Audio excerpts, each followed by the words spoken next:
So matapos natin paandarin yung engine, dito naman tayo sa frame. Nag-cut tayo dito para sa kanyang rear shock at sa kanyang gas tank.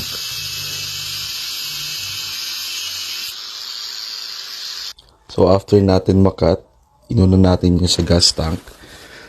Then sunod na natin yung kanyang rear shock.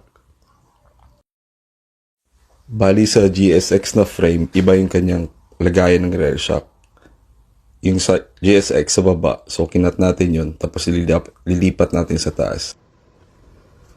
Then first time natin mag-welding dito guys. Hindi ko alam kung tama to, pero as long as matibay, goods na. And ito na nga yung kanyang kinalabasan. Ang gamit pala natin dito na swing arm is JRP. Then standard lang kanyang shock. At sa di inaasahang pangyayari, nasira yung ating gazebo. Sobrang lakas ng hangin. Pero tuloy pa rin ang grind. Dito sa loob ng bahay, dito ko muna nilipat lahat ng mga gamit.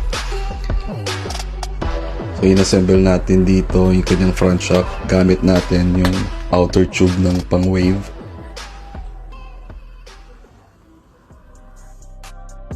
Tapos natin malagay yung kanyang dust seal at lock. Naglagay tayo dito ng bagong fork oil.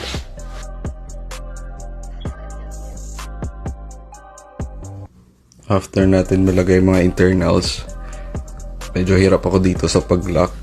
Pero nagawa ng paraan. Ginawa ko is kinuha ko muna yung T-post at dun ko nilagay. And ito na, tapos na guys. Next man natin yung T-post. Yung gamit natin na T-post dito is naka-lighten na rin.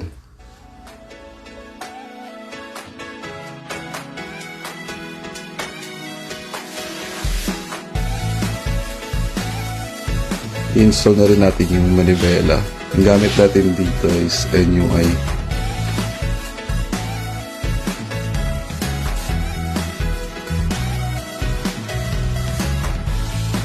Gumamit tayo dito ng caliper para sa kanyang tamang taas at pagtay.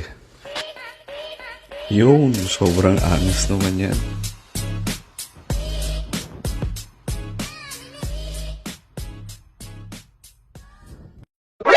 NANI?!